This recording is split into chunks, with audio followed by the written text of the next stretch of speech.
Hey Capricorn, ikaw na. Ayan. Ako nga po pala si Sexy Sheppy, ang inyong sexing tagagabay. This is only a general reading from 17 to 23. If it's not resonate sa'yo, just ignore it. Kapag nag-resonate naman, just give me a like, share, follow, and leave a comment sa ating comment section.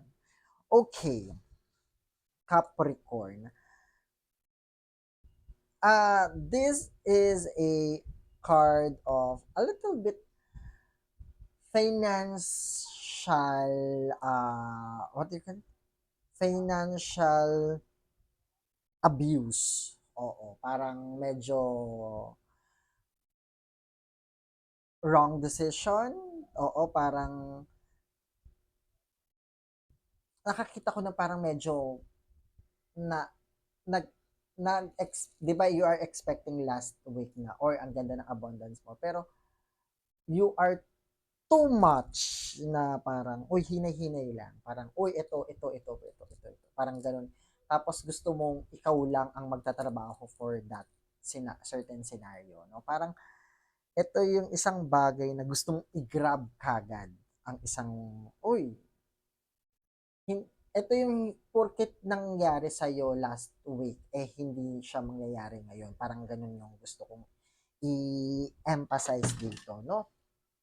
Parang it's term na pag the abundance is there, you already grabbed abundance, then if you want to sustain that abundant, make sure try to strategize once again. Parang, oops, okay, kalmahan lang muna natin. Tone down tayo.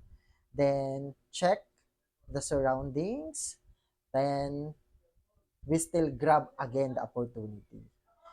Kasi parang nangyayari dito, you grab the opportunity, then, same scenario, parang akala mo mangyayari, same pattern din siya. Parang, copy-paste yung gagawin mo. Parang, ganito yung ginawa ko, copy-paste ko lang to, then I will sure win. No.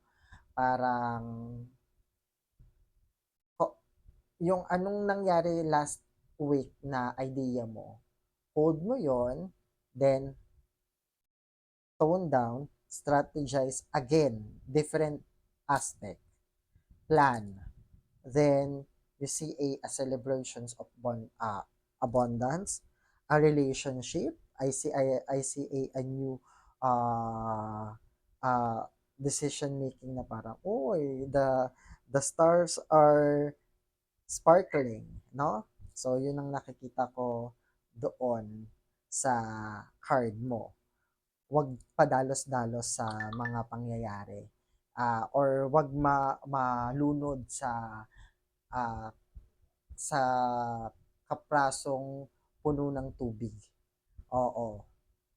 Better go deeper para yung abundance mo is masustain, and plus bonus dun is a new relationships are coming if uh, you take it slow.